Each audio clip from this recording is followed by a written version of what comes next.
13 साल बाद डॉट होजे मूरिन्हो फिर से रियल मैड्रिड के डिगआउट में है, लेकिन ये वो रियल मैड्रिड नहीं है जो मूरिन्हो ने 2010 में ज्वाइन किया था।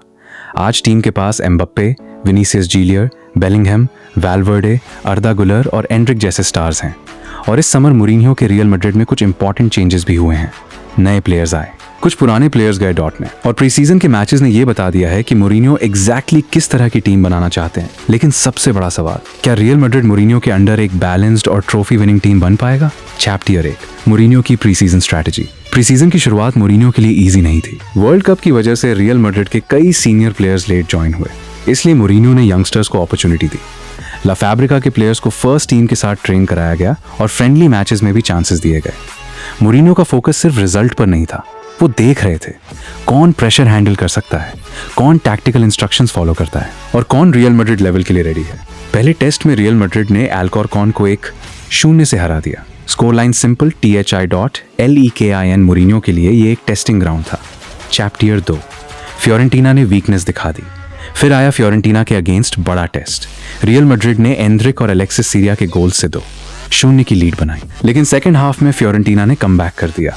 मैच 2-2 पर फिनिश हुआ और यही मूरिन्हो को रियल मैड्रिड की एक मेजर वीकनेस दिखी, डिफेंसिव कंसिस्टेंसी।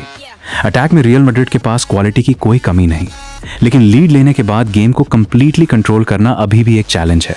मूरिन्हो की फिलॉसफी सिंपल है, गोल्स इंपॉर्टेंट है लेकिन डिफेंसिव स्ट्रक्चर और भी इंपॉर्टेंट है, और इसी एरिया पर प्रीसीजन में सबसे ज्यादा काम करना होगा।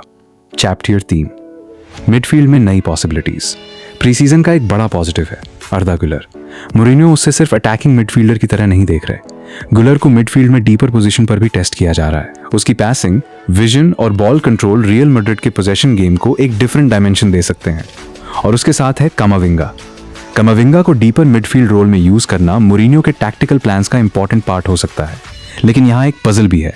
Bellingham.Valverde.G.ULER.Camavinga.Bernardo सब क्वालिटी प्लेयर्स हैं, लेकिन मूरिन्हो को डिसाइड करना होगा कौन अटैक करेगा, कौन कंट्रोल करेगा और कौन डिफेंस को प्रोटेक्ट करेगा।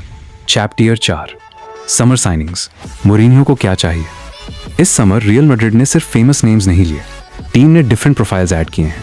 बर्नार्डो सिल्वा मिडफील्ड में एक्सपीरियंस, क्रिएटिविटी और बॉल कंट्रोल लेकर आए हैं।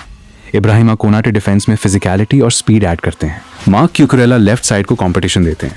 डेंजल डम्फ्रीज राइट साइड पर पावर और अटैकिंग थ्रेट प्रोवाइड करते हैं। और यंग प्लेयर्स जैसे कार्लोस, एसपी और यान डियोमांडे फ्यूचर प्रोजेक्ट का पार्ट हैं। यानी मूरिन्हो का आइडिया क्लियर है, सिर्फ सुपरस्टार्स नहीं, डॉट बैलेंस प्रोफाइल्स चाहिए। चैप्टर 5, कुछ पुराने प्लेयर्स को गुड बाय। रीबिल्ड का मतलब सिर्फ न्यू प्लेयर्स लाना नहीं होता, कुछ प्लेयर्स को क्लब से जाना भी पड़ता है। डानी सेबलोज ने real Madrid chapter officially and किया। उन्होंने क्लब के साथ 215 मैचेस और 16 ट्रॉफीज जीती। फैन गार्सिया भी रियल मैड्रिड से चले गए और एकेडमी प्रोडक्ट निको पास का चैप्टर भी कोमो के साथ कंटिन्यू हो गया। इसका मतलब रियल मैड्रिड की स्क्वाड सिर्फ स्ट्रेंथन नहीं हो, RAHI.NewSKI आइडेंटिटी भी चेंज हो रही है। ओल्ड पीसेस जा रहे हैं, मूरिन्हो के सिस्टम के अकॉर्डिंग नए पीसेस आ रहे हैं। चैप्टर 6, फेरेंसवारोस और डिपोर्टिवो से पॉजिटिव साइंस। फेरेंसवारोस के अगेंस्ट रियल मैड्रिड ने 2-1 से विक्ट्री हासिल की। इस मैच में बर्नार्डो सिल्वा का डेब्यू हुआ। अर्दा गुलर ने मिडफील्ड में इन्फ्लुएंस दिखाया और कार्लोस एसपी ने डिसाइसिव गोल स्कोर किया। यहाँ मूरिन्हो के सिस्टम का एक इंपॉर्टेंट एलिमेंट नजर आया, प्रेसिंग। बॉल लूज होने के बाद टीम ओपोनेंट को इजीली प्ले नहीं करने देना चाहती। फिर डिपोर्टिवो के अगेंस्ट मैड्रिड ने 1-0 विक्ट्री हासिल की। ब्राहिम दियाज ने गोल स्कोर किया। मूरिन्हो ने प्लेयर्स को केयरफुली मैनेज भी किया। इससे एक बात क्लियर है, प्रीसीजन में मूरिन्हो सिर्फ विनिंग एक्सआई नहीं बना रहे, वो कंप्लीट स्क्वाड प्रिपेयर कर रहे हैं। चैप्टर 7, रियल मैड्रिड में क्या सुधरा? सबसे पहला इंप्रूवमेंट, स्ट्रक्चर। टीम को ज्यादा ऑर्गेनाइज्ड बनाने की कोशिश हो रही है। Second, pressing. बॉल लूज करते ही टीम रिएक्शन देने लगी है। Third, midfield flexibility. गुलर, बर्नार्डो, वाल्वर्डे और कामाविंगा मूरिन्हो को मल्टीपल कॉम्बिनेशंस देते हैं। Fourth, competition. अब पोजीशंस के लिए सीरियस कंपटीशन है। और फिफ्थ, यंगस्टर्स को अपॉर्चुनिटी। मूरिन्हो एकेडमी प्लेयर्स को इग्नोर नहीं कर रहे हैं, वो उन्हें टेस्ट कर रहे हैं। चैप्टर 8, लेकिन कमी अभी भी है। सबसे बड़ी problem, defensive consistency.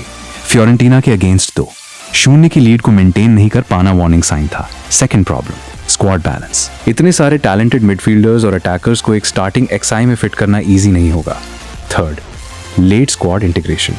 World Cup के बाद प्लेयर्स अलग अलग टाइम पर प्रीसीजन ज्वाइन कर रहे हैं, इसलिए मूरिन्हो को कंप्लीट स्क्वाड के साथ काफी कम टाइम मिला है। और fourth, squad trimming. New signings के बाद कुछ और प्लेयर्स को लोन या ट्रांसफर के थ्रू जाना पड़ सकता है। मोरिनियो को टीम बनाना भी है, डॉट डॉट और स्क्वाड को परफेक्टली बैलेंस भी करना है। Final KYAMOURINHO REL MEDRIDE KO PHIR king बैना SAKHAIN। अभी आंसर देना जल्दी होगा। प्रीसीजन ट्रॉफीज नहीं जी, Tata.LEKIN क्लूज जरूर देता है। और मोरिनियो के रियल मैड्रिड से मिलने वाले क्लूज इंटरेस्टिंग हैं। टीम के पास यूथ है, एक्सपीरियंस है, क्रिएटिविटी है, स्पीड है, फिजिकलिटी है, लेकिन अभी सबसे इंपॉर्टेंट चीज मिसिंग है, परफेक्ट बैलेंस। अगर मोरिनियो ये बैलेंस फाइंड कर लेते, HAIN.to Mbappe goals KAREGA.VINECIUS difference create KAREGA. Bellingham attack को lead KAREGA. Valverde GA. Intensity लाएगा. डर्ट Bernardo control KAREGA. Valverde intensity लाएगा. डिफेंस ओपोनेंट्स को रोकेगा।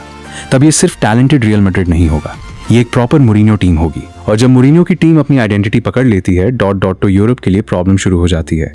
THE स्पेकायल ONAIS BS1 AN real MFRIDIS CH hanging. हाला Madrid.